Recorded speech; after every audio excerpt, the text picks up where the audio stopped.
The medieval period, spanning roughly from the 5th to the 15th century, was a time of great change and upheaval in Europe. As the Western Roman Empire crumbled and new kingdoms rose from its ashes, the world was reshaped by shifting borders, languages, and beliefs. It was a time of castles and crusades, of plagues and superstitions, of faith and fear. Against this tumultuous backdrop, the mentally ill occupied a precarious position in society. Their condition was little understood, shrouded in mystery and stigma. To many, they were figures of fascination and revulsion, their minds seemingly touched by forces beyond the realm of reason. In the early medieval period, the prevailing belief was that mental illness was a spiritual affliction rather than a physical one. Those who displayed strange behaviors or unconventional thoughts were often seen as being possessed by demons or punished by God for their sins. The treatment of the mentally ill, therefore, largely fell to the clergy and religious orders. One such figure was St. Dymphna, a 7th century Irish princess who would become the patron saint of the mentally ill. According to legend, Dymphna was a devout Christian who had taken a vow of chastity. After the death of her mother, her father, a pagan king, was driven mad by grief and became fixated on marrying his own daughter. Dymphna fled to Belgium with her confessor, but her father tracked them down and, in a fit of rage, beheaded the priest. When Dymphna refused to return with him, he drew his sword and struck off her head as well. She was only 15 years old. The site of Dymphna's martyrdom became a shrine and a place of pilgrimage for those seeking relief from mental afflictions. Her story, though tragic, speaks to the deep-seated belief in the Middle Ages that mental illness was a battle between good and evil, a trial of the soul. Treatment during this time was a reflection of these spiritual beliefs. The mentally ill were often taken to religious sites, such as St. Dymphna's shrine, in the hopes that prayer, holy water, or the intercession of saints would cure them of their supposed demonic possession. Exorcisms, too, were a common recourse, with priests attempting to drive out the evil spirits through ritual and invocation. However, as the Middle Ages progressed, glimmers of a different understanding began to emerge.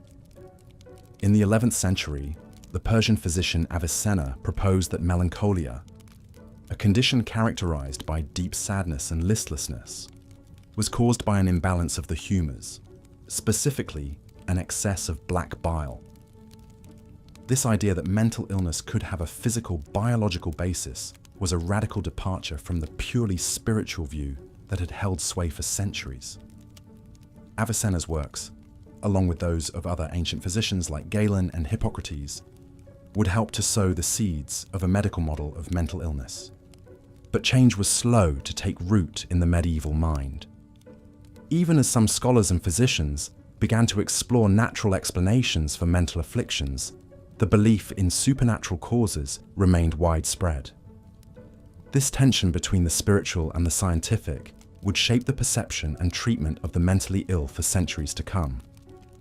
As we move into the High Middle Ages, we see this dichotomy play out in the lives of individuals who are both revered and reviled for their unconventional minds. One such figure was Margery Kempe, an English Christian mystic who lived in the 15th century. Kempe was a mother of 14 children who, after the birth of her first child, began to experience vivid religious visions and a calling to live a life of devotion. She embarked on pilgrimages, engaged in ecstatic public displays of worship, and dictated what is considered the first autobiography in the English language. To some of her contemporaries, Kempe was a holy woman, blessed with divine visions and a special connection to God. But to others, her behavior was seen as disruptive, even heretical. She was accused of being possessed by demons, and her sanity was called into question. Modern scholars have suggested that Kempe may have been suffering from postpartum psychosis or bipolar disorder, conditions that were little understood in the Middle Ages. Her story illustrates how the line between divine inspiration and mental illness was often blurred, and how those who straddled that line could be both celebrated and condemned. As the medieval period progressed, the treatment of the mentally ill took on a more institutional character. Leprosaria and pest houses, originally established to quarantine those with leprosy and other contagious diseases, began to house the mentally ill as well. These makeshift asylums were grim places, more akin to prisons than hospitals. Patients were often chained, caged or beaten, left to languish in filth and squalor. There was little in the way of therapeutic intervention. The goal was simply to remove the mentally ill from society and contain the perceived threat they posed. It's a bleak picture, one that speaks to the fear and misunderstanding that surrounded mental illness in the medieval world. But even in the darkest of times, there were glimmers of light, individuals who challenged the prevailing notions of their age and fought for a more compassionate understanding of the mind. As we move into the late Middle Ages, we'll encounter some of these extraordinary figures and explore how their stories intersected with the tumultuous events of their time. The witch hunts that swept across Europe, the rise of the first asylums, and the dawning of a new age of scientific inquiry. All of these would shape the course of how the mentally ill were seen and treated. But for now, dear listener, let us pause and reflect on the journey we've undertaken so far. From the spiritual lens of the early medieval period to the nascent medical model of the High Middle Ages, we've traced the shifting perceptions of mental illness through the centuries. It's a complex and often troubling history, one that reminds us of the deep-seated stigma and misunderstanding that has long surrounded the mentally ill. But it's also a testament to the resilience of the human spirit, to the brave souls who fought against the tide of superstition and fear to bring light to the darkness. As we continue our exploration, I invite you to ponder these themes and to consider how far we've come in our understanding of the mind and how far we still have to go. The road to compassion and enlightenment is a long one, but it's a journey we must undertake if we are to build a world that truly values and supports those who suffer from mental illness. And so, as you drift off to sleep, let your mind wander through the corridors of history, illuminated by the stories of those who came before. Their triumphs and their struggles, their wisdom and their folly, all of it is a part of the tapestry of human experience, woven through the ages. Rest well, dear listener, and join me again next time as we delve deeper into the annals of the medieval mind. Until then, may your dreams be gentle and your spirit be at peace. Good night. As the Black Death decimated Europe in the 14th century, fear and superstition gripped the populace. In their desperate search for someone to blame, the mentally ill were caught in the crossfire, accused of being in league with the devil himself. It was a perilous time to display any unconventional behavior.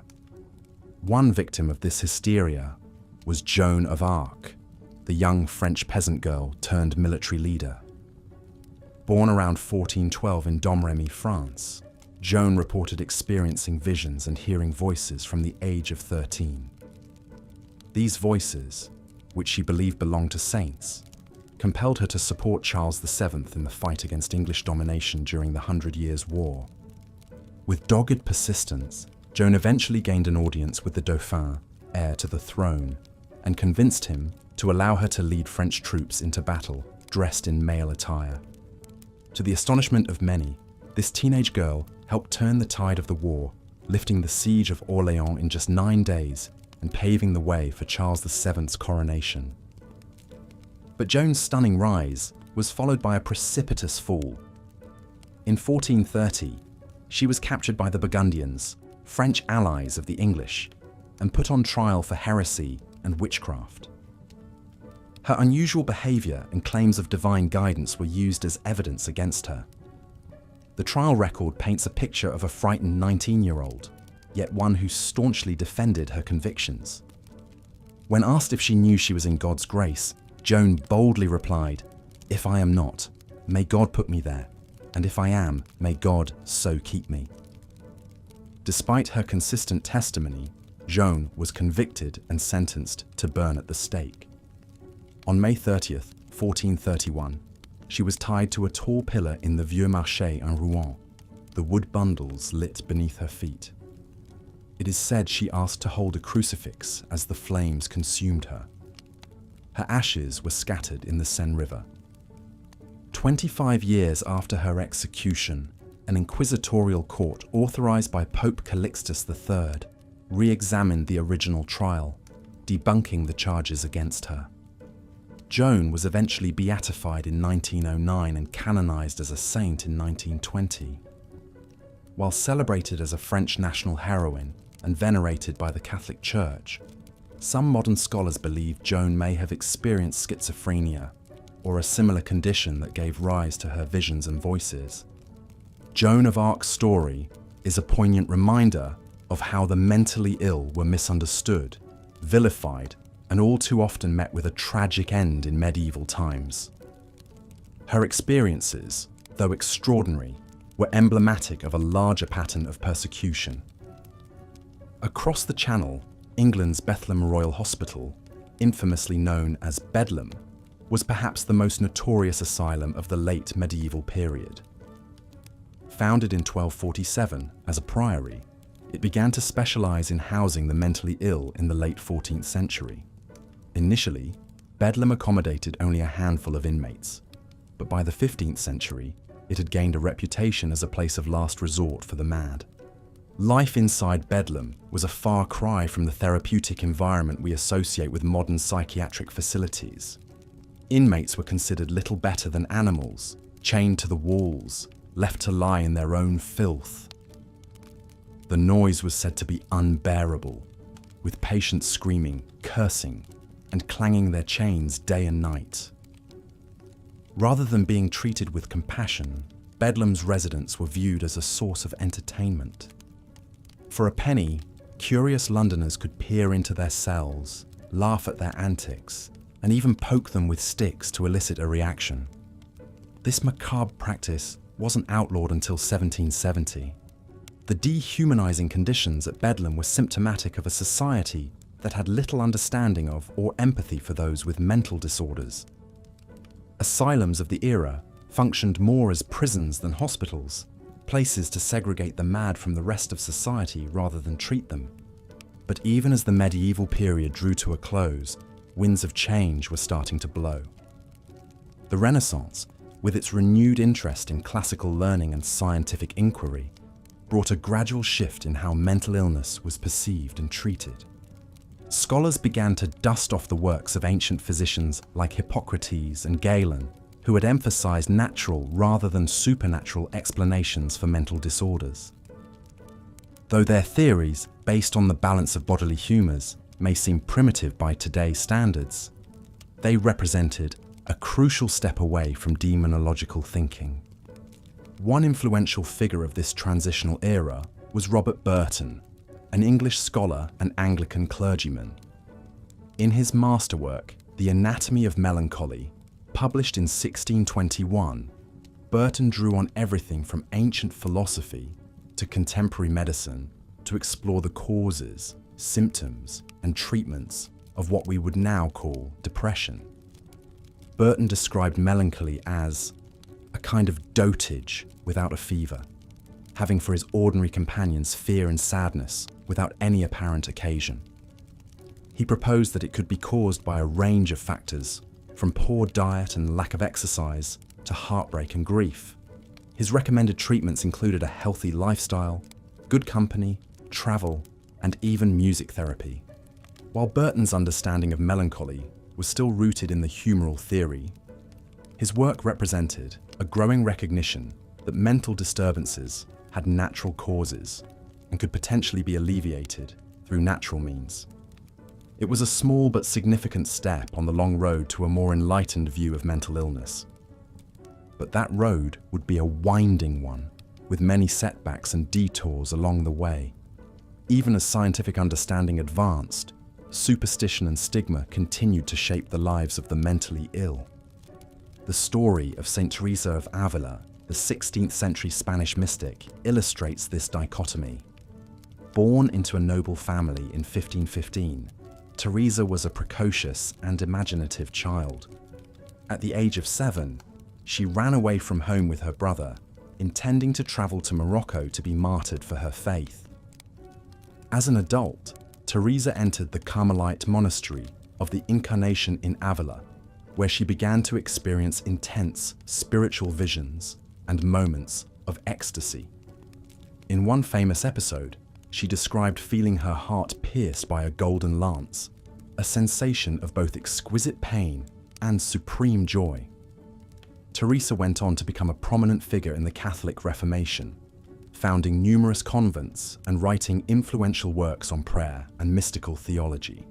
She was canonized in 1622 and later named a Doctor of the Church, a title reserved for saints whose writings are deemed to be of universal importance. Yet some modern researchers have suggested that Teresa's ecstatic experiences may have been a result of temporal lobe epilepsy, a neurological condition that can produce vivid hallucinations and feelings of intense religious significance. While it's impossible to make a definitive diagnosis centuries after the fact, Teresa's own descriptions of her visions, as well as the migraines and periods of unconsciousness she experienced, are consistent with the symptoms of this disorder. Teresa's story underscores how, even as the Renaissance ushered in a new era of scientific inquiry, the boundary between mystical experience and mental disturbance remained blurred. For every Robert Burton seeking natural explanations for melancholy, there were countless others who still saw madness as a sign of either divine inspiration or demonic possession. And for those deemed mad, the consequences could be dire. While Teresa was celebrated as a saint, countless other mentally ill individuals languished in squalid asylums or faced persecution as witches and heretics. The horrors of Bedlam and other early asylums would persist for centuries, even as the philosophical tides slowly shifted. It would take the sustained efforts of reformers like Philippe Pinel in France and William Tuke in England, who pioneered more humane methods of treatment in the late 18th and early 19th centuries, to begin to chip away at the brutal practices of the past. And yet, echoes of medieval attitudes towards mental illness can still be heard today. The stigma and discrimination faced by those with mental disorders, while not as overt as in Joan of Arc's time, remain pervasive. Many countries still struggle to provide adequate resources for mental health care, leaving the most vulnerable to fend for themselves. As we reflect on the plight of the mentally ill across the ages, it's clear that we've come a long way from the days of Bedlam. But it's equally clear that we still have a long way to go. The story of how the mentally ill were treated in medieval times is, in many ways, a story of fear and misunderstanding triumphing over compassion and reason. It's a sobering reminder of the cruelty that can result when we allow stigma and superstition to guide our actions. But it's also a story of resilience, of individuals like Joan of Arc and Saint Teresa, who managed to make their mark on history despite the challenges they faced. And it's a story of slow but steady progress, of the gradual shift from supernatural to natural explanations, from punishment to treatment. As we continue to write the next chapters of this story, let us draw lessons from the past. Let us strive to replace fear with understanding, stigma with empathy. Let us remember that those who suffer from mental illness are not possessed by demons or touched by the devil, but are human beings deserving of respect, care, and dignity. The road ahead may be long, but every step takes us further from the dark days of Bedlam and closer to a future where no one has to suffer in silence, where mental health is treated with the same urgency and compassion as physical health.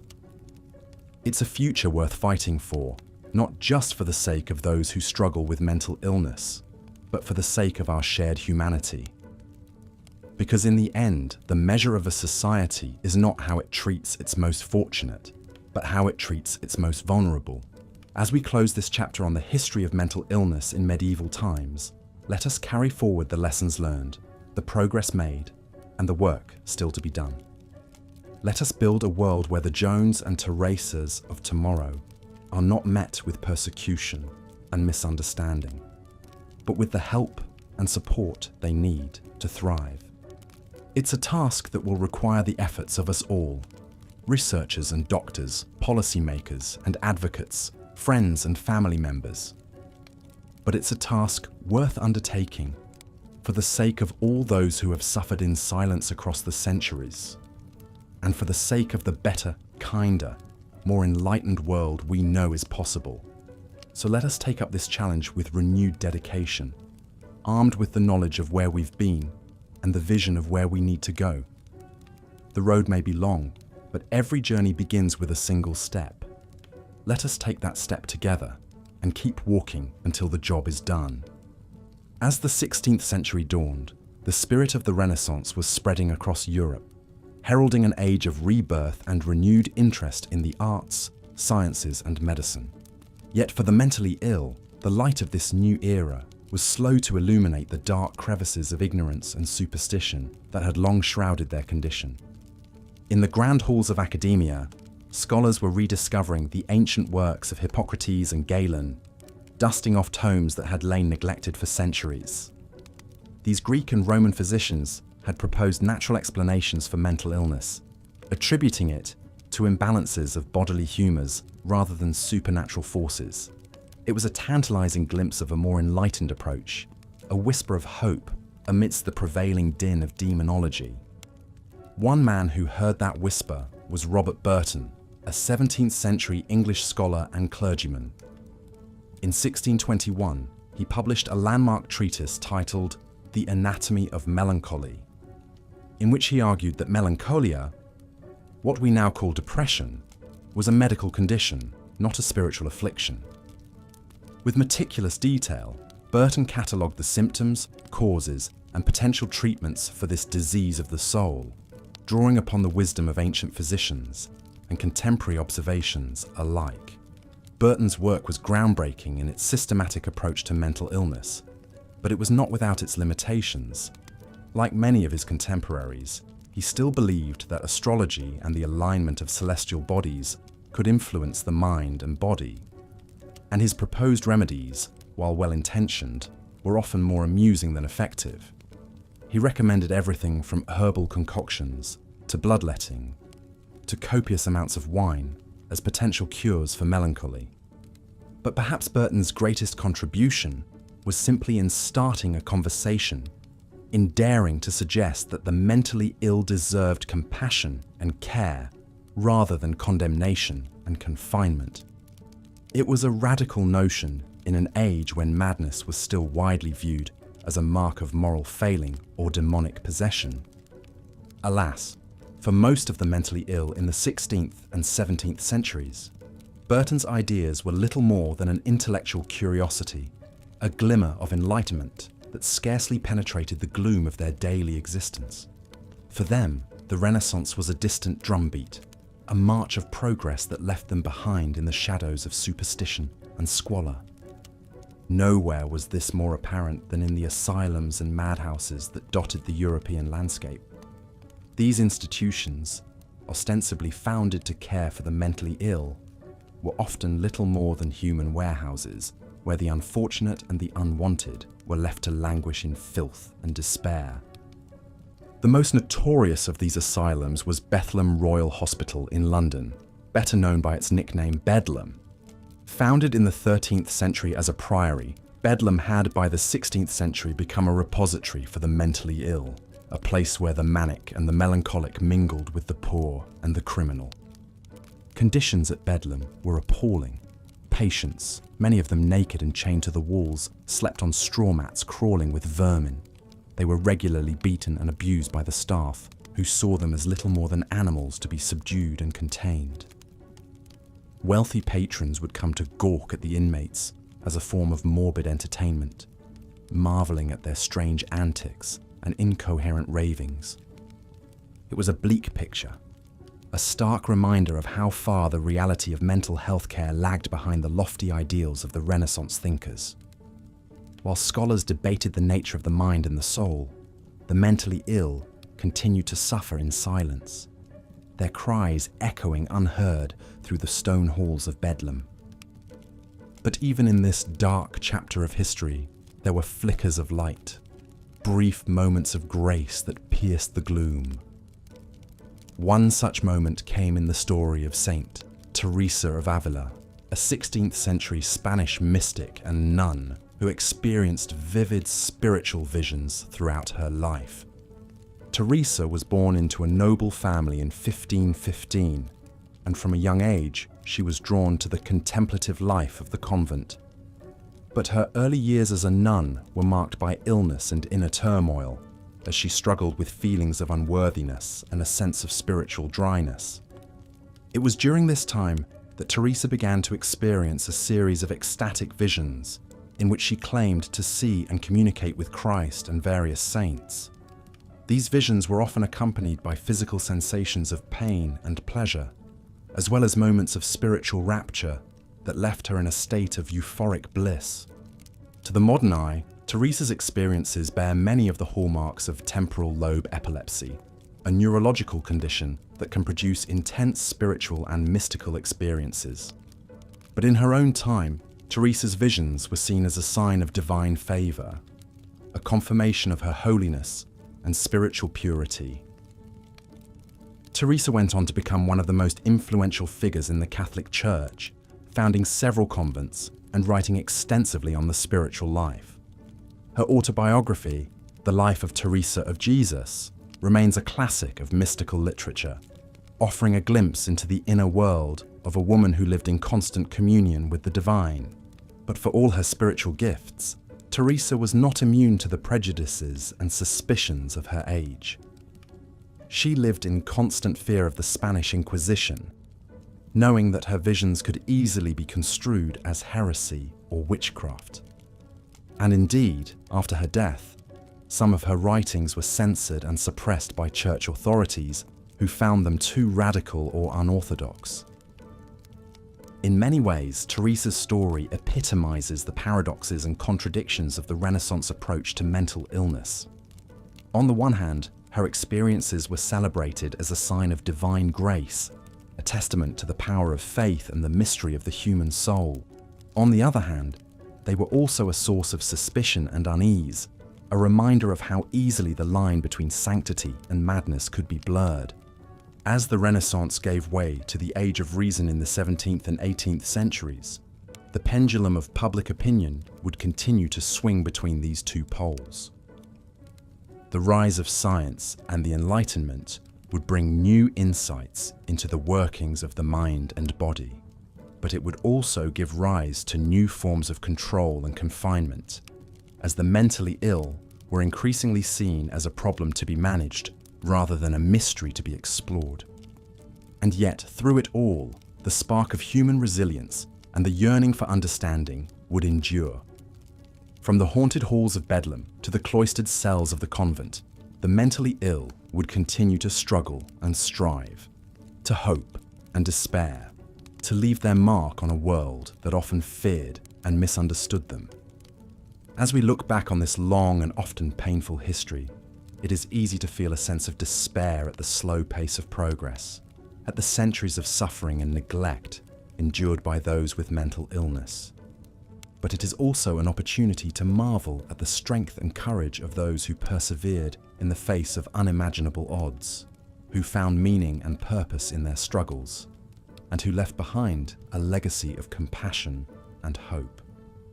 Today, we still have much to learn about the intricacies of the mind and the nature of mental illness, but we also have the benefit of centuries of accumulated knowledge and experience, of the hard-won insights and innovations of those who came before us.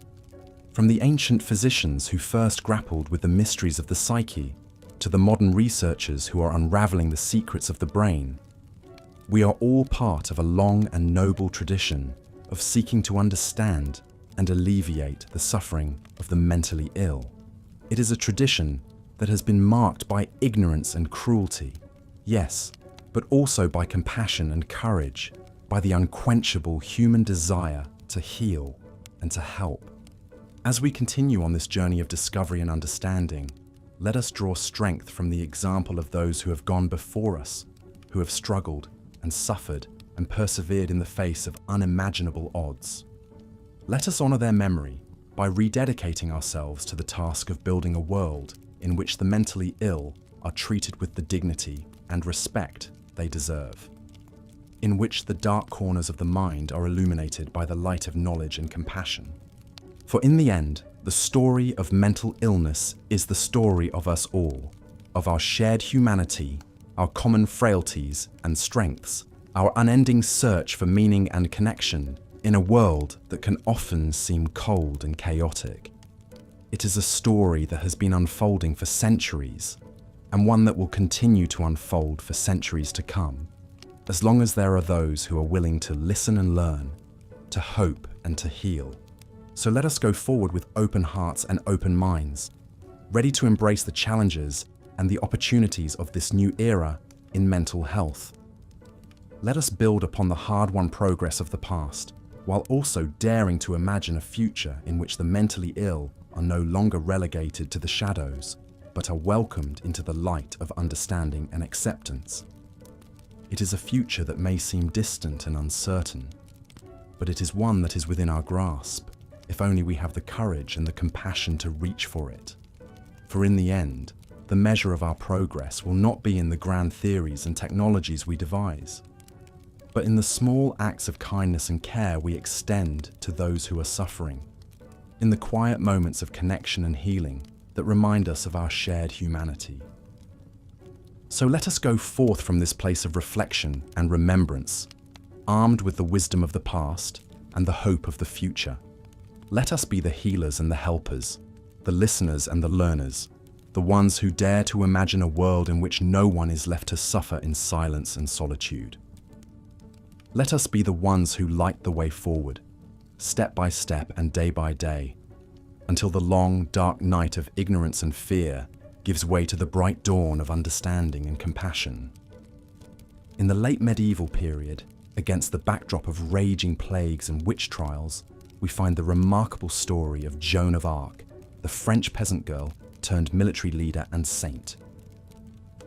Born around 1412 in Domremy, a small village in northeastern France, Joan reported experiencing vivid visions and hearing divine voices from the age of 13. These voices, which she identified as belonging to the Archangel Michael, Saint Catherine, and Saint Margaret, urged her to support Charles VII, the French king, and help him reclaim his throne during the 100 Years' War with England. Driven by her conviction in these revelations, Joan persistently sought an audience with Charles VII. Despite facing rejection and ridicule, she eventually gained the king's trust and was given armor and a horse. Leading French troops into battle, Joan scored a momentous victory against the English at the Siege of Orléans in 1429. Her presence boosted French morale and paved the way for Charles VII's coronation. However, Joan's triumphs were short-lived. In 1430, she was captured by the Burgundians, French allies of the English, and put on trial for heresy and witchcraft. The English clerics who presided over her trial were determined to discredit Charles VII by painting Joan as a heretic and a witch. Throughout the grueling interrogation, Joan steadfastly maintained that her visions were divinely inspired. Yet, faced with the threat of execution, she signed a confession denying the divine origin of her visions. Joan soon recanted this confession, sealing her fate. On May 30th, 1431, at the tender age of 19, Joan was burned at the stake in Rouen, her ashes scattered in the Seine River. The story of Joan of Arc raises thought-provoking questions about the boundaries between religious fervor, mental illness, and the socio-political forces that shape how these experiences are perceived and treated. Many modern scholars have speculated that Joan's visions and voices may have been symptoms of mental illnesses, such as schizophrenia, temporal lobe epilepsy, or bipolar disorder. The intense religious themes of her hallucinations, their frequent and compelling nature, and their onset in adolescence all hint at a potential underlying mental health condition. Furthermore, Jones' reported tendency to experience these visions more frequently in times of stress aligns with our current understanding of how mental illness can be exacerbated by stressful life events. However, it is crucial to approach such retroactive diagnoses with caution. The accounts of Jones' experiences are limited and coloured by the religious and political contexts of her time. The very notion of mental illness as we understand it today did not exist in the Middle Ages, in an era when visions were often seen as either divinely inspired or a sign of demonic possession. Jones' experiences were inevitably viewed through this binary lens. Moreover, Jones' gender undoubtedly played a significant role in how her experiences were perceived and treated. As a young woman claiming divine authority in a fiercely patriarchal society, Joan posed a threat to the established order. Her defiance of gender norms and her donning of male attire were used against her in the trial as evidence of her supposed heresy and moral deviance. The story of Joan of Arc serves as a poignant reminder of how societal norms, religious beliefs, and political agendas can intersect to shape the way mental illness is understood and responded to. While we may never know the true nature of Joan's experiences, her tale continues to captivate and inspire, inviting us to reflect on the complex interplay between individual experience, societal expectations, and the evolving understanding of mental health across the ages. As the Middle Ages drew to a close and the Renaissance dawned, the tides of change were slowly beginning to turn in the understanding and treatment of mental illness. The revival of classical learning and the growing interest in empirical observation during the Renaissance set the stage for a gradual shift from supernatural explanations to natural ones. One notable figure at the forefront of this shift was the English scholar Robert Burton. Born in 1577, Burton spent most of his life as a vicar and a librarian at Oxford University. He is best known for his monumental work, The Anatomy of Melancholy, published in 1621. In this extensive treatise, Burton delved into the causes, symptoms, and treatments of melancholia, a condition characterized by persistent sadness, fear, and despair. Drawing upon the works of ancient physicians like Hippocrates and Galen, as well as contemporary medical knowledge, Burton proposed that melancholia was a physical illness rooted in an imbalance of the four bodily humours: blood, yellow bile, black bile, and phlegm. He suggested that factors such as diet, exercise, and sleep could influence these humours and thus affect one's mental state. While Burton's understanding of the precise biological mechanisms of melancholia was limited by the scientific knowledge of his time, his work represented a significant step towards a medical model of mental illness. By classifying melancholia as a medical condition rather than a spiritual affliction, Burton challenged the prevailing notion that mental illness was a result of demonic possession or divine punishment. Burton's The Anatomy of Melancholy became a hugely popular and influential work, going through multiple editions and translations. It played a key role in spreading the idea that mental illness could have natural bodily causes and could potentially be treated through physical means. However, Burton's progressive ideas were not universally embraced. Many continued to adhere to supernatural explanations for mental illness, particularly in cases where the symptoms were more severe or unusual. The story of Saint Teresa of Avila, a 16th century Spanish mystic, illustrates this tension. Born into a noble family in 1515, Teresa entered a Carmelite convent at the age of 20. She soon began to experience intense spiritual visions and ecstasies, which she described in vivid detail in her writings. In one famous episode, Teresa recounted feeling as though an angel had pierced her heart with a golden spear, filling her with an overwhelming love for God. While Teresa and her contemporaries interpreted these experiences as divine revelations, some modern scholars have suggested that they may have been symptoms of temporal lobe epilepsy. This neurological condition is known to produce intense religious or spiritual experiences, as well as visual and auditory hallucinations. The case of St. Teresa highlights the enduring challenge of distinguishing between genuine religious experiences and the symptoms of mental illness. In an era when the boundaries between the two were even more blurred than they are today, such experiences were often automatically attributed to divine or demonic forces. Despite the growing recognition of natural explanations for mental illness during the Renaissance, the treatment of the mentally ill remained woefully inadequate. Asylums like Bedlam in London continued to operate more as prisons than as therapeutic institutions. Patients in these early asylums were often subjected to inhumane conditions and degrading treatment.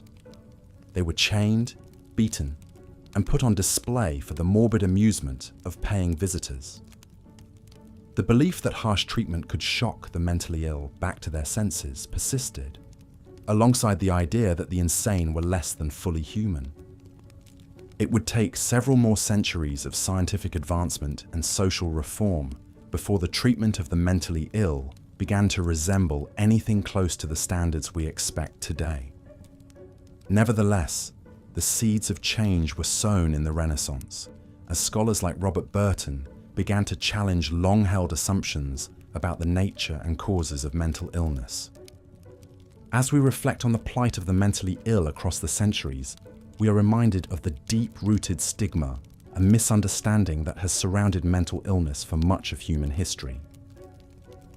From the supernatural explanations of the medieval era to the harsh treatments of the early modern period, the mentally ill have long been marginalized, misunderstood, and mistreated.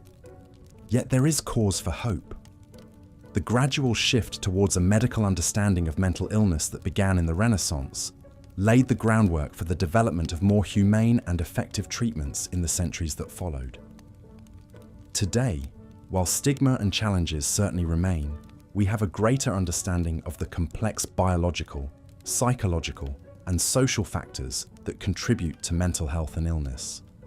As we look to the future, it is crucial that we continue to build upon this progress. By investing in mental health research, improving access to care, and working to dismantle the stigma that still surrounds mental illness, we can create a world in which those who struggle with mental health challenges are met with compassion, understanding, and effective support. The stories of those who suffered in the past, the unnamed multitudes confined to asylums, the visionaries like Joan of Arc and Saint Teresa, whose experiences were misunderstood, the countless individuals who bore their struggles in silence, serve as a poignant reminder of the work that still lies ahead. In the quiet of the night, as we reflect on these stories, let us hold space for the suffering of the past and the present. Let us dream of a future in which mental health is prioritized as an essential part of overall well-being, and in which no one must face the challenges of mental illness alone. The journey has been long, and the road ahead may be longer still, but with compassion, knowledge, and unwavering commitment, a brighter future is within our reach. We now turn our attention to the late Middle Ages, a turbulent time marked by plague, famine, and religious fervor. The 14th and 15th centuries saw the devastating spread of the Black Death across Europe, wiping out a third of the population. In the midst of this chaos and despair, mass hysteria erupted in the form of witch hunts. The mentally ill, with their unusual behavior and disturbed minds, were convenient scapegoats caught in the crossfire. At the time, mental illness was still widely believed to be caused by demonic possession or witchcraft. Those exhibiting signs of madness, from melancholia to mania, were accused of being in league with the devil himself. The infamous Malleus Maleficarum, or Hammer of Witches, published in 1487, codified the identification and persecution of alleged witches, including methods of interrogation and torture. Many mentally ill individuals confessed under duress to all manner of devilry and were summarily executed. One of the most famous figures tried as a heretic during this period was Joan of Arc, the young French peasant girl turned military leader. Guided by divine visions and voices, Joan led the French army to several crucial victories in the 100 Years' War against England. However, her claims of direct communication with God and her habit of wearing men's clothing made her a target of the Inquisition. Captured by the enemy Burgundians and handed over to the English, Joan was put on trial for heresy and witchcraft. Her visions were used as evidence of demonic influence, though today, some scholars believe she may have been experiencing symptoms of schizophrenia or other mental illnesses. Found guilty, Joan was sentenced to death and burned at the stake in 1431 at the age of just 19. It would be nearly 500 years before she was canonized as a saint by the Catholic Church. While accusations of witchcraft spelled a grim fate for many mentally ill individuals, some found themselves confined to a different kind of hell, the asylum. The concept of institutionalizing the mentally ill began to take root in the late Middle Ages, with the founding of places like the Bethlehem Royal Hospital in London, better known by its nickname Bedlam. Established in 1247 as a priory, Bedlam was converted into a hospital for the mentally ill in 1407. It would gain a notorious reputation as a human zoo, where patients were kept in wretched conditions and put on display for the morbid amusement of paying visitors. Inmates were chained, beaten, and left to wallow in their own filth. Treatment, if it could be called that, consisted of purges, bloodletting, and experimental surgeries.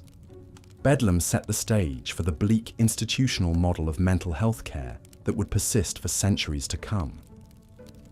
As the Middle Ages gave way to the Renaissance, winds of change began to blow through the cobwebbed halls of medieval thought.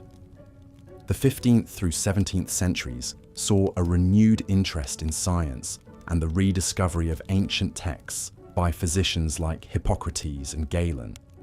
Slowly but surely, supernatural explanations for mental illness began to yield ground to natural ones. One influential figure in this philosophical shift was English scholar Robert Burton. In his 1621 tome, The Anatomy of Melancholy, Burton departed from the old dogmas and argued that melancholia was a medical condition arising from imbalances in the body's humours, rather than a spiritual affliction. He described the symptoms of depression with remarkable insight and even proposed some rudimentary treatments like diet, exercise, and herbal remedies. Burton drew upon the works of ancient physicians, but also contemporary accounts of melancholy, such as the case of Spanish mystic Saint Teresa of Avila. Teresa experienced vivid visions and ecstatic states, which she attributed to divine rapture. She described feeling transported to heaven and even levitating during prayer. While some of her contemporaries accused her of being possessed, she was eventually canonized as a saint.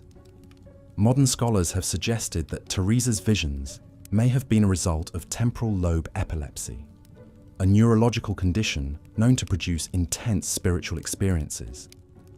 Despite the gradual evolution of thought surrounding mental illness, the treatment of the mentally ill saw little improvement in practice. Asylums like Bedlam continued to warehouse patients in abysmal conditions well into the modern era. Scenes of naked, raving lunatics in chains, left to fester in dirty straw, remained commonplace.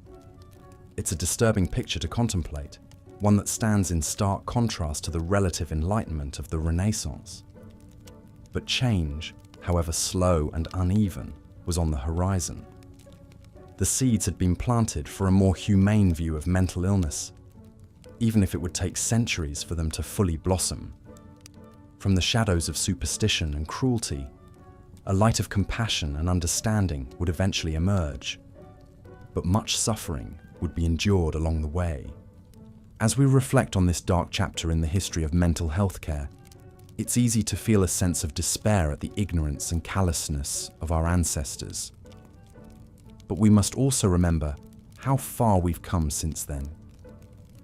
The mentally ill are no longer burned as witches or left to rot in dungeons. We have therapies and medications that can ease their suffering and even help them lead fulfilling lives. And yet, the stigma persists, and many still struggle to get the care they need. In a way, the plight of the mentally ill in medieval times is a reminder of the work that remains to be done, the long road we still have to travel to create a world of true compassion and dignity for all. It's a journey that began centuries ago, with the first brave souls who dared to question the old superstitions and see the humanity in those society had cast aside. And it's a journey that continues today, with each of us called to play our parts in building a more just and caring world. So, as we close the book on this grim chapter of history, let us not despair, but rather draw strength from how far we've come and how much further we can still go. The mentally ill may have suffered in the shadows of the Middle Ages, but their story is not over yet. It's up to us to write the next chapter, one of hope, healing, and light. As the medieval period progressed into the Renaissance, the winds of change slowly began to blow through the musty corridors of asylums like Bethlehem Hospital. While conditions remained grim for the mentally ill languishing in these squalid institutions, glimmers of light were starting to peek through the cracks in the edifice of medieval thinking. The works of ancient physicians like Hippocrates and Galen, long lost to the Western world, were rediscovered and studied with renewed fervour by Renaissance scholars. They pored over the yellowed pages, their eyes lighting up at the idea that mental illness could have natural biological causes rather than supernatural ones. It was a radical notion for the time, a departure from centuries of dogma that had attributed conditions like melancholia and mania to demonic possession or divine punishment. One of the most influential thinkers of this era was an English scholar by the name of Robert Burton. A man of the cloth with a keen analytical mind, Burton spent much of his life grappling with the age-old question of why some people descended into states of profound sadness and despair. In his magnum opus, a weighty tome titled The Anatomy of Melancholy, he meticulously catalogued the various forms and manifestations of what we now know as depression. With a quill in hand and a glint in his eye, Burton argued that melancholia was not a spiritual affliction, but a medical condition rooted in an imbalance of the body's four humours: black bile, yellow bile, blood, and phlegm. It was a theory that harkened back to the teachings of Hippocrates, who had proposed a similar idea nearly 2,000 years earlier. Though Burton's hypothesis would eventually be disproven, his work represented a crucial turning point in the understanding of mental illness. By framing melancholia as a physical ailment rather than a moral failing, he helped to chip away at the stigma that had long surrounded those who suffered from it. Slowly, but surely, the idea that the mentally ill were not possessed by demons or cursed by God began to take hold in the minds of forward-thinking physicians and philosophers. But old habits die hard, and for many, the notion of mental illness as a supernatural phenomenon persisted well into the Renaissance. Nowhere was this more apparent than in the case of Saint Teresa of Avila, a Spanish nun who lived in the 16th century. From a young age, Teresa experienced vivid, ecstatic visions that she believed were direct communications from God. She would often fall into trances, her body writhing and convulsing, as she claimed to feel the divine presence coursing through her veins. To the church authorities of the time, Teresa's experiences were nothing short of miraculous. They held her up as a paragon of piety, a living saint whose visions were a testament to the power of faith. But to modern psychiatrists, Teresa's symptoms bear a striking resemblance to those of temporal lobe epilepsy, a neurological condition that can cause hallucinations, déjà vu, and feelings of intense religious or spiritual significance. Of course, Teresa was far from the only religious figure to be posthumously diagnosed with a mental illness. From Joan of Arc to Martin Luther, history is littered with examples of individuals whose seemingly divine experiences may have had a more earthly explanation. But in Teresa's case, the contrast between the medieval and modern understandings of her condition is particularly stark. In the centuries since her death, Teresa has been canonized as a saint, her visions and ecstasies held up as proof of her unshakable devotion to God. But seen through the lens of modern psychiatry, her story takes on a different hue. It becomes a tragic tale of a brilliant, passionate woman whose suffering was misunderstood and even celebrated by those around her. As the Renaissance gave way to the Age of Enlightenment, the tide of public opinion continued to turn against the old, superstitious ideas about mental illness. But change was slow to come to the asylums and hospitals where the mentally ill were confined. At places like Bethlehem Hospital, patients were still being chained to walls, beaten with rods, and put on display like animals in a menagerie. It would take centuries of advocacy and reform to begin to dismantle the brutal system of institutionalization that had its roots in the medieval era. And even today, the stigma and misunderstanding surrounding mental illness persists in many corners of society. But as we look back on the long, troubled history of how the mentally ill have been treated, we can take some small measure of comfort in the knowledge that progress, however halting and uneven, has been made. From the exorcisms and bloodletting of the Middle Ages to the humane, evidence-based treatments of the modern era, the story of mental illness is one of slow but steady progress. It is a reminder that even the most entrenched beliefs and practices can be overturned by the relentless march of science and reason. And it is a testament to the resilience and courage of those who have struggled with mental illness throughout the ages, often in the face of unspeakable cruelty and ignorance. As we reflect on this history, let us not forget the countless lives that were lost or ruined by the failings of those who came before us. Let us honor their memory by continuing to fight for a world in which all people, regardless of their mental health status, are treated with the dignity, compassion, and respect that they deserve. For in the end, the measure of a society is not in how it treats its most fortunate members, but in how it cares for its most vulnerable. And so, as we drift off to sleep, let us hold fast to the hope that the future will be a brighter one for those who suffer from mental illness. Let us dream of a world in which the demons of ignorance and fear have been banished to the shadows, and in which the light of understanding and acceptance shines forth like a beacon in the night.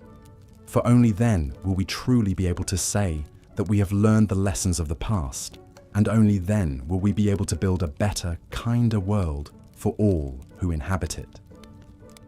As the Renaissance dawned across Europe in the 15th century, the old medieval order began to crumble. The Black Death had swept away nearly half the population.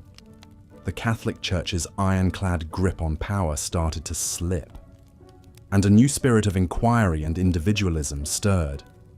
For centuries, the mentally ill had languished in a purgatory on earth, cast out, chained up, condemned as witches, trapped in their own minds with little hope of reprieve. But as the Renaissance unfolded, winds of change rustled through musty monasteries and cloistered asylum halls. It began with a book.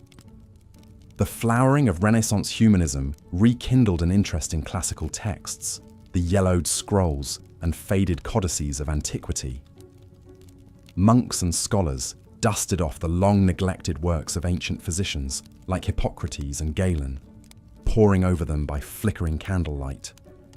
The ancients, they discovered, had held a startlingly different view of mental illness. Not as demonic possession or divine scourge, but as a natural disease of the mind and body. The Greek physician Hippocrates had proposed that an imbalance of 4 essential humours, blood, yellow bile, black bile, and phlegm, could throw both mind and body into disorder. Galen, in the 2nd century AD, had located the origins of mental disturbance in the brain itself, not the ethereal soul. These musings, radical in their time, planted seeds of doubt in Renaissance minds. Could mental illness be a medical condition, treatable like any other malady? One man who took these ideas to heart was English scholar Robert Burton. Tucked away in the hushed halls of Oxford, Burton immersed himself in the study of melancholia, what we might call depression. Poetic streaks of melancholy had long been romanticized as the burden of great men. But Burton saw it as a true sickness, an affliction of natural origins. In 1621, Burton published his masterwork, The Anatomy of Melancholy. Across a sprawling tome of some 500,000 words, Burton catalogued the varied shades of melancholia with encyclopedic zeal. He described its telltale signs with the eye of a natural philosopher. A most grievous and tedious disease, Burton wrote, an intolerable anguish of the soul, a quintessence of hellish torture. Its sufferers were plagued by suspicion, doubt, fear, sorrow, furies, cares, anxiety. They shunned company and pined away, captive to their own darkened thoughts. Burton cited medical men both ancient and modern, from Hippocrates to Avicenna, the 11th century Persian physician who had linked melancholia to an excess of black bile.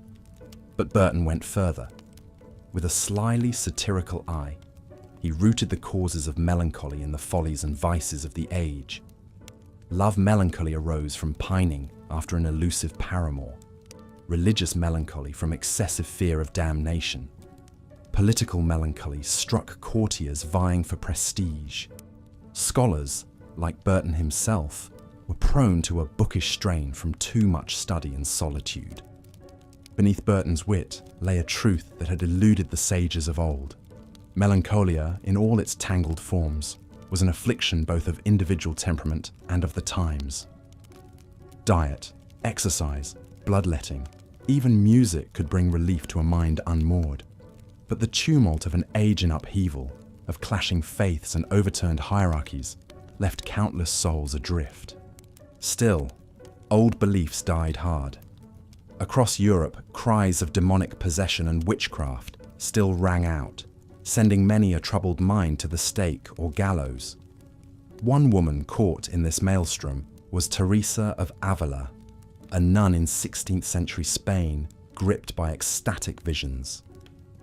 In the throes of her episodes, Teresa would fall into deep trances, oblivious to all around her. She claimed to commune with God, even to levitate before the crucifix. But there were whispers too, of the devil's hand at work. Her superiors, fearing scandal, subjected Teresa to humiliating tests, exorcisms, interrogations, commands to perform her raptures on cue.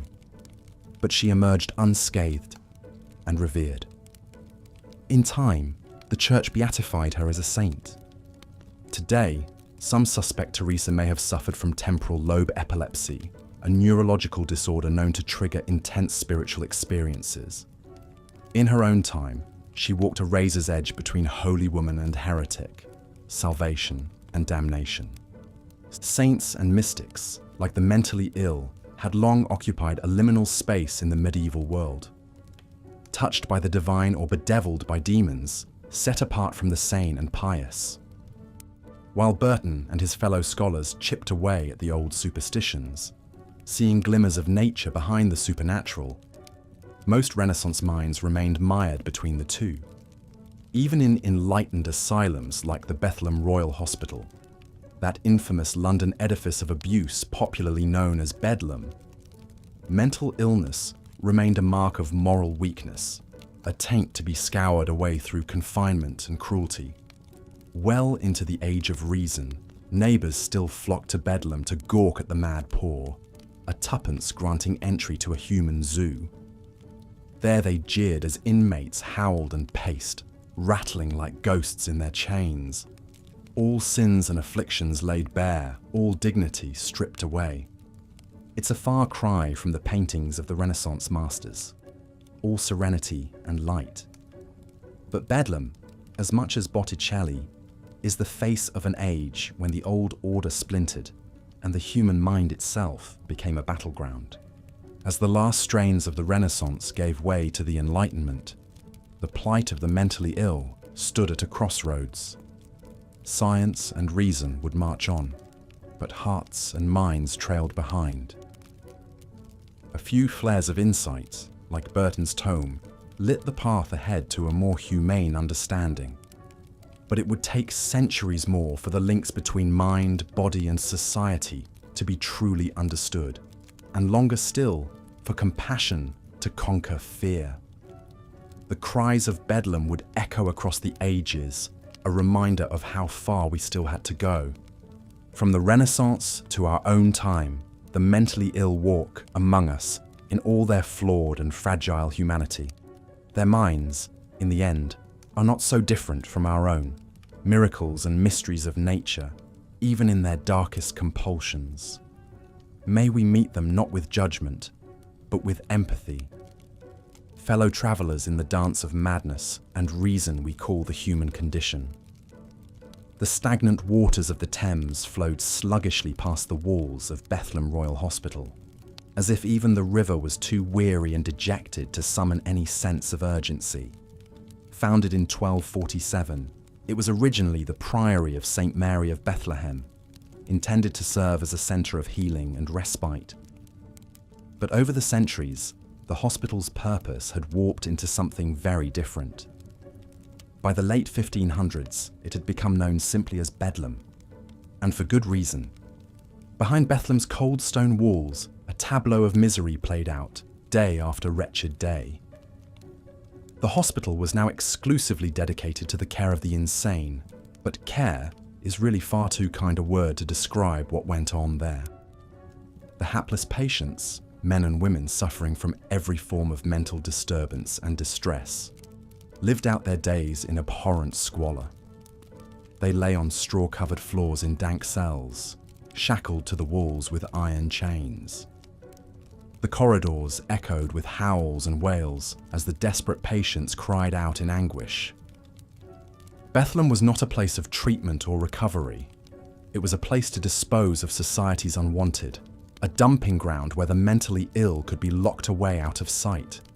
The patients were regarded as little more than animals. The cruel treatments inflicted upon them were designed more to subdue and punish than to heal. Unruly patients were whipped and beaten into submission. The disruptive were plunged into ice-cold baths to jolt them into obedience.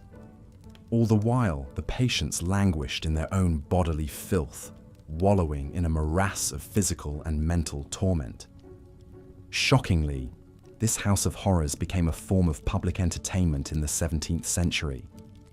For the price of just 1 penny, Londoners could roam the fetid hallways of Bethlem to gawk and jeer at the poor souls held within. The patients were put on display, like carnival freaks, for the morbid amusement of the gawking masses, those inmates who hurled themselves against the bars in fits of mania or raved incoherently provided the most sport for the snickering spectators. It's a tragic irony that a place ostensibly dedicated to healing and Christian charity could devolve into such a theatre of cruelty. But in many ways, Bethlem was simply a reflection of prevailing societal attitudes towards the mentally ill in the late medieval and early modern period. The patients within its walls were seen as little more than human refuse. Their irrational behaviour and inner torments were viewed as evidence that they had surrendered to evil or offended God in some unforgivable way. To the medieval mind, madness was a spiritual affliction, not a medical condition requiring care and compassion. Of course, some rare souls did advocate for more humane treatment of the insane during this period. In 1426, London's Court of Aldermen ordered that the poor madmen of Bedlam be provided with food, drink, and a fire for warmth. But such gestures of basic human decency were few and far between. The prevailing treatment for madness in Bethlem and other early insane asylums remained abuse and neglect. It would be comforting to imagine that places like Bedlam were horrific aberrations, but the truth is, The wretched scenes that played out behind its walls were all too representative of the plight of the mentally ill in medieval times. From London to Paris to Rome, those suffering from mental afflictions were regarded with revulsion and dread. They were whipped, chained, starved, and locked away to endure their private agonies alone and forgotten. Change would come excruciatingly slowly over the centuries that followed. A few lone voices in the wilderness, men like the Swiss physician Paracelsus and the philosopher Desiderius Erasmus, began to argue that the mad were not evil, but sick and deserved care rather than condemnation. Paracelsus wrote movingly of the plight of the insane, urging his fellow physicians to not condemn or laugh at these unfortunate people, for they are facing the wrath of God in a special manner and, therefore, need and deserve our help. But these seeds of compassion and understanding would take centuries to truly take root. In the meantime, untold multitudes of mentally ill men, women, and children would continue to suffer in miserable silence, hidden away in dank cells and dismal asylums across Europe. Their anguished cries echoed off cold stone walls, unheard and unheeded by a society that regarded them as something less than human. It's sobering to consider the depths of callousness and cruelty to which we can descend in our treatment of the most vulnerable among us. How easy it is to demonize those who are different, those whose minds and spirits are shattered in ways we find strange and disturbing. The tragic history of how the mentally ill were regarded in medieval times reminds us of the vital importance of empathy and compassion. It's a clarion call to see the humanity in even the most tormented souls. There is, after all, a frighteningly thin line that separates us from them, the allegedly sane from the allegedly mad. The patients who suffered in Bedlam endured the slings and arrows of outrageous fortune that can assail any mind, any life. But for the grace of chance and circumstance, their private hells could be any one of ours. In the depths of their despair, they deserved not judgment, but mercy. In their brokenness, they needed not a wagging finger, but an outstretched hand. If we can take any lesson from their sorrowful stories, let it be that there is no them, only us, only fragile, fallible, precious human beings, doing our best to find some light amidst the darkness of this world. As the grip of dogma and superstition slowly loosened in the Renaissance, scholars rediscovered the ancient works of physicians like Hippocrates and Galen. A renewed spirit of scientific inquiry began to cast mental illness in a new light. Rather than defaulting to supernatural explanations, some thinkers started to examine the natural causes behind disorders of the mind. One such man was Robert Burton, a 17th century English scholar and clergyman. In his weighty tome, The Anatomy of Melancholy, published in 1621, Burton meticulously catalogued the various manifestations and origins of what we now call depression. Drawing upon the humoral theory of Hippocrates, Burton argued that an excess of black bile was to blame for the brooding despair of melancholy. While his theory missed the mark, Burton's work represented an important step. By classifying melancholy as a medical condition rather than a spiritual affliction, he helped to inch the conversation in a new direction. But old beliefs died hard. Ironically, Burton himself subscribed to the notion that demons could still play a hand in mental disturbances. It would take many generations for the influence of religion and superstition to fully fade from the discourse around mental health. In the meantime, the plight of those branded as witches, heretics, or lunatics remained grim. Consider the case of Saint Teresa of Avila, the 16th century Spanish mystic and nun. From childhood, Teresa experienced vivid spiritual visions and raptures.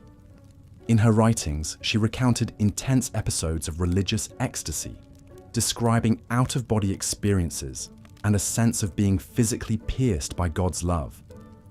While her mystical encounters earned her sainthood, to a modern eye, they bear the hallmarks of temporal lobe epilepsy, a neurological disorder known to trigger hyper-religious feelings and hallucinations. In Teresa's time, however, her altered states of consciousness were interpreted through a purely theological lens. She lived in constant anxiety that her trances were the work of the devil, not divine communion.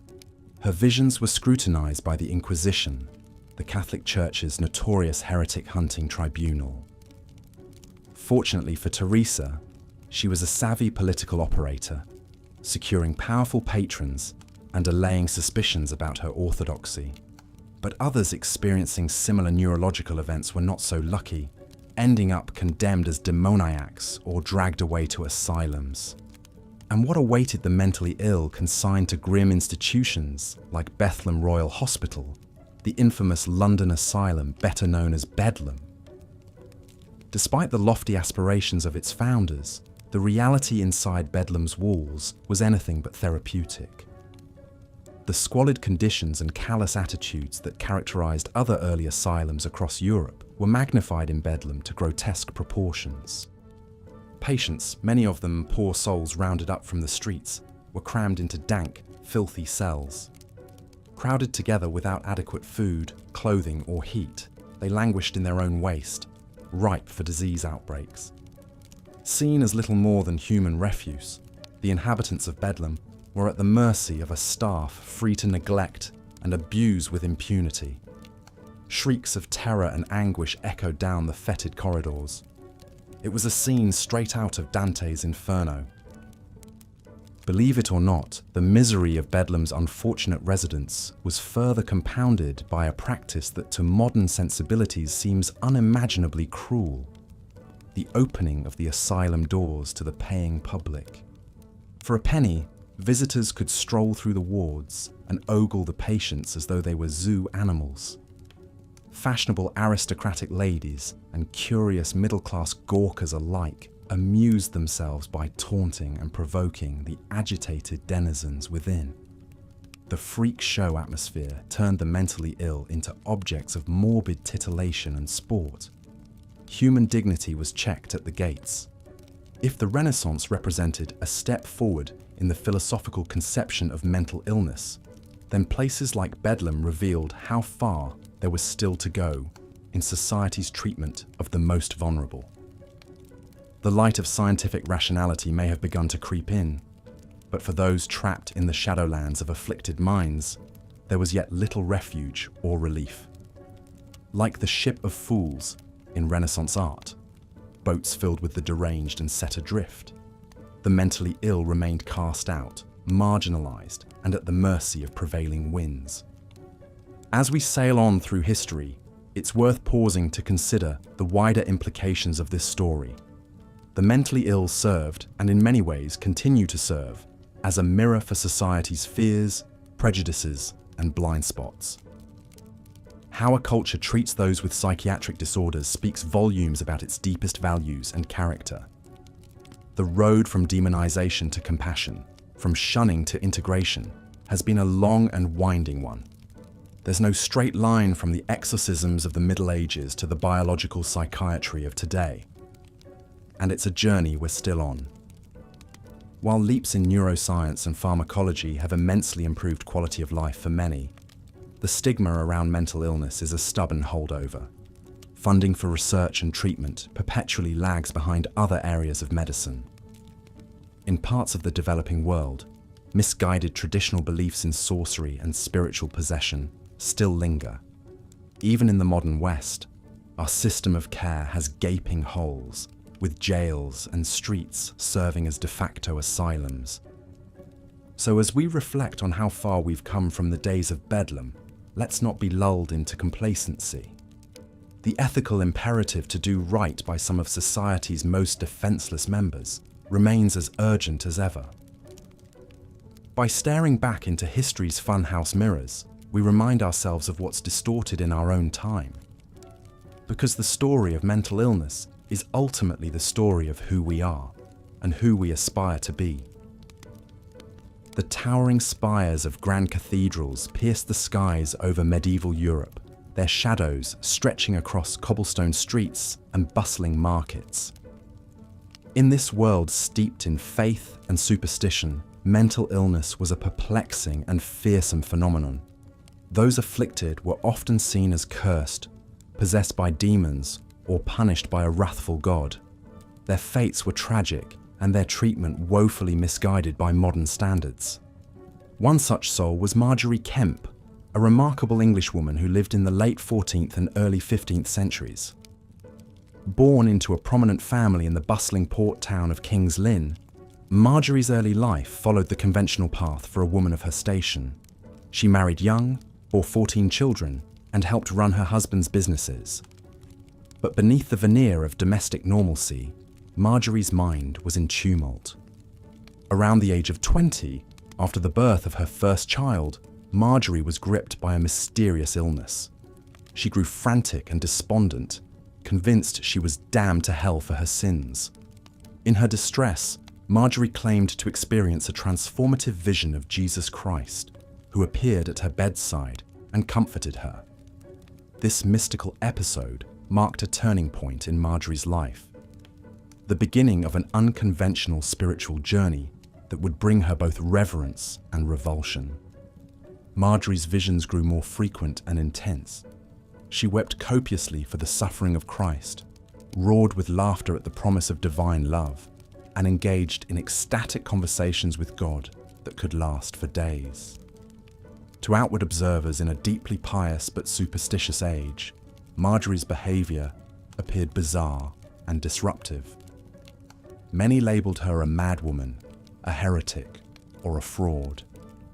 Undeterred, Marjorie embarked on pilgrimages across England and Europe, from Canterbury to Jerusalem, all while draped in white robes, in emulation of a virgin bride of Christ. She allegedly had the miraculous ability to smell sin, and frequently wailed or screamed in the presence of those she intuited to be wicked, much to their chagrin.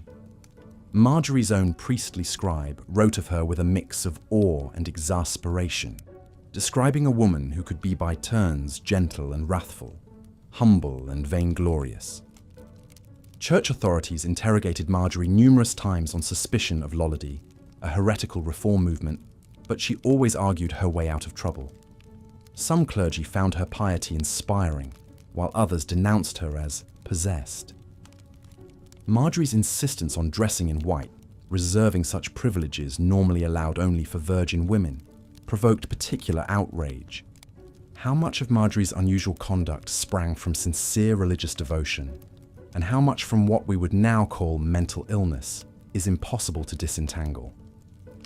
Some modern scholars believe she may have suffered from a form of epilepsy or schizophrenia. The Book of Marjorie Kempe, dictated to scribes as possibly the first autobiography in the English language, recounts her spiritual highs and lows in vivid detail, a window into both medieval mysticism and neurodivergence. In an age when the mad were believed to be tainted by the devil, Marjorie was fortunate to escape the worst fates that could befall the mentally ill. She was never confined to a dank prison cell or asylum, subjected to exorcisms or torturous treatments.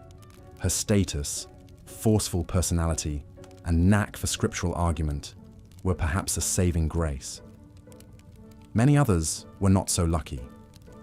The lepers, beggars, and vagrants who roamed medieval Europe often included those we would now consider mentally ill: schizophrenics, depressives, and sufferers of PTSD in a war-torn land. With no concept of psychiatric care, their conditions were left to fester until their minds fractured and they ran afoul of authorities or social norms. Their options were bleak: the stocks and scaffolds, dank dungeon cells, or squalid buildings on the outskirts of towns that served to confine the diseased and deranged. As the Middle Ages progressed, a few forward-thinking saints and scholars inched the needle towards a more medicalized view of mental illness. Persian polymath Ibn Sina, known to the West as Avicenna, theorized that melancholia arose from an imbalance of humors in the brain that could potentially be treated with baths, music, and aromatics.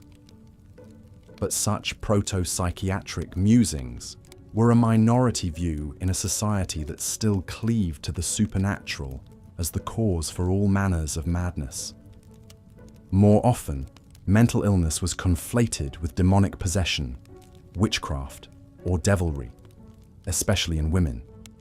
A mad woman was not just ill, but evil, a dangerous agent of Satan that had to be restrained or eliminated. Across Europe, witch trials ensnared countless mentally ill women and men, from delusional schizophrenics to senile grandmothers, alongside the perfectly sane who had the misfortune to be disliked by the wrong people. The notorious witch hunts of the 15th through 17th centuries had their theological roots in the medieval era. Influential texts like the Malleus Maleficarum, or Hammer of Witches, codified the supposed signs of witchery, many of which resemble symptoms of psychosis, mania, or delusion.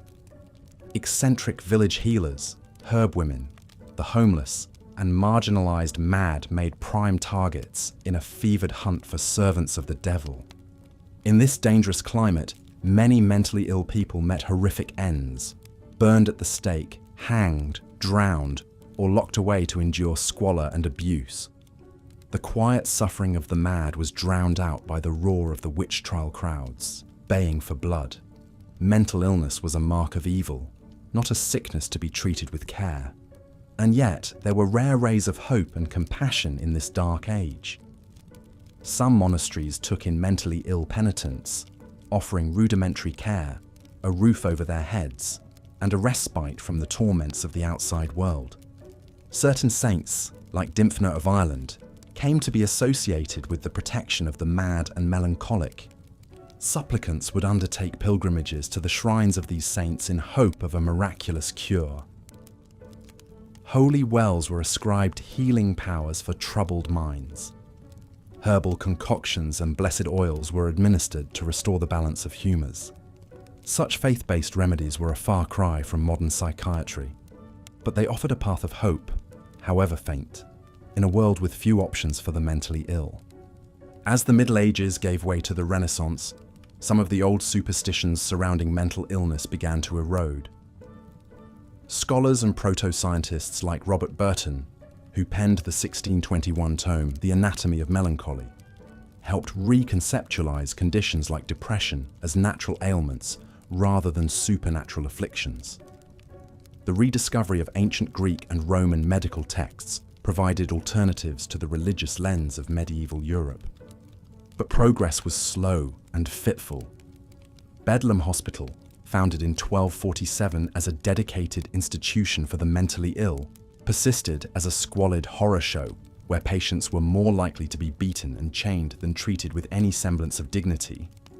Gawkers would pay a penny to roam the fetid halls and laugh at the antics of the deranged. The road from medieval madhouse to modern psychiatric care would be a long and winding one. Still, we can look back across the centuries with empathy for the mentally ill of the Middle Ages, so profoundly misunderstood by the societies in which they moved. Marjorie Kemp and her hidden kindred spirits, mystics and madfolk, visionaries and psychotics, bore their inner torments in a world ill-equipped to ease their pain. Some, through fortune or force of will, managed to navigate their difficult path with a modicum of grace. But too many were demonized, ostracized, abused, or discarded, their suffering unrecognized, their humanity denied.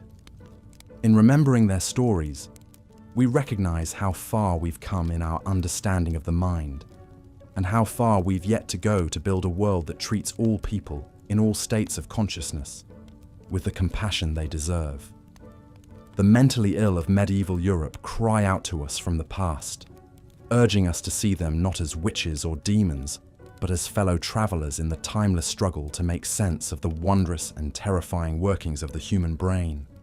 The somber fate of the mentally ill incarcerated in asylums like Bedlam continued into the Renaissance period, despite the shifting winds of how mental illness was understood. As the works of ancient physicians were rediscovered and a revival of scientific inquiry began to dawn, there was a gradual turning of the tide from supernatural explanations for madness to natural ones. Leading thinkers of the time, while still steeped in medieval ideas, began to ponder the physical causes and treatments for mental afflictions. The 16th century Swiss physician Paracelsus postulated that mental disturbances arose not from demonic possession, but from a chemical imbalance in the brain. Drawing upon the humoral theory of Hippocrates and Galen, he proposed remedies to correct this imbalance and restore the natural harmony of the mind and body.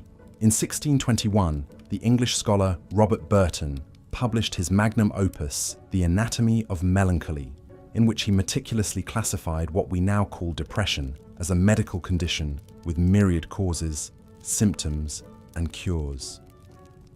With an incisive wit, Burton wrote, "Melancholy, the subject of our present discourse, is either indisposition or habit. Indisposition is that transitory melancholy which goes and comes upon every small occasion of sorrow, need, sickness, trouble, fear, grief, passion, or perturbation of the mind, any manner of care, discontent, or thought. This melancholy of which we are to treat is a habit, a serious ailment, a settled humour, as Aurelianus and others call it, not errant, but fixed." Burton's work marked an important shift in the conception of melancholia from a fleeting temperament to a medical disorder. He advised a holistic regimen of diet, exercise, herbal tonics, purgatives, bloodletting, and even music therapy to alleviate the symptoms of melancholy. While some of his cures may seem quaint or misguided by modern standards, Burton's comprehensive approach recognized the complex interplay of mind and body in mental illness. Despite these nascent medical insights, the treatment of the mentally ill in asylums remained largely unchanged. The infamous Bethlehem Royal Hospital, better known as Bedlam, was founded in London in 1247 and began admitting the mentally ill in the late 14th century.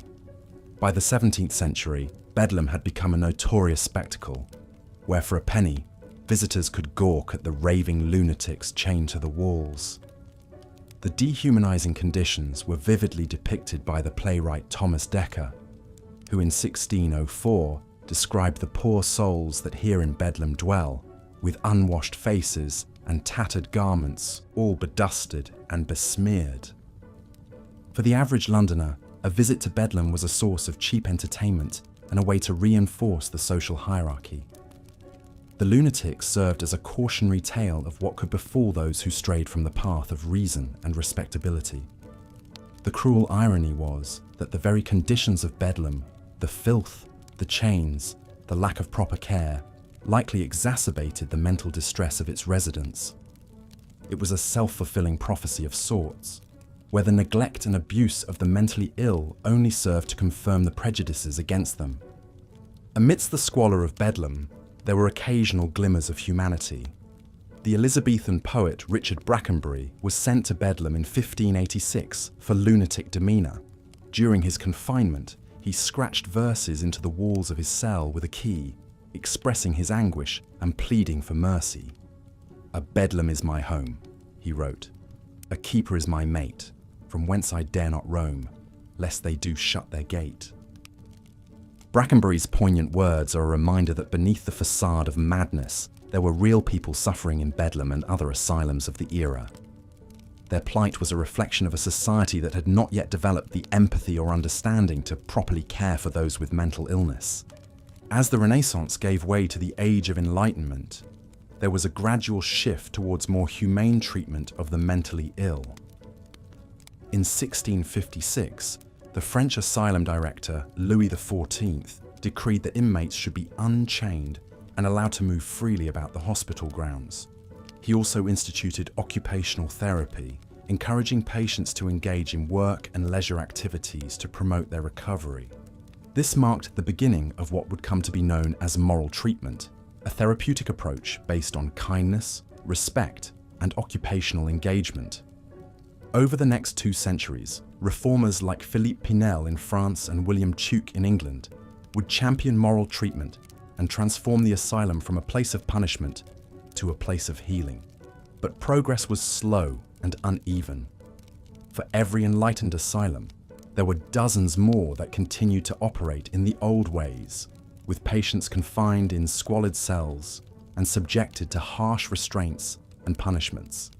And even in the most progressive institutions, mental illness was still deeply misunderstood and stigmatized. It would take hundreds of years and countless people struggling for change to get us to where we are today. We now know that mental illness has biological, psychological, and social causes.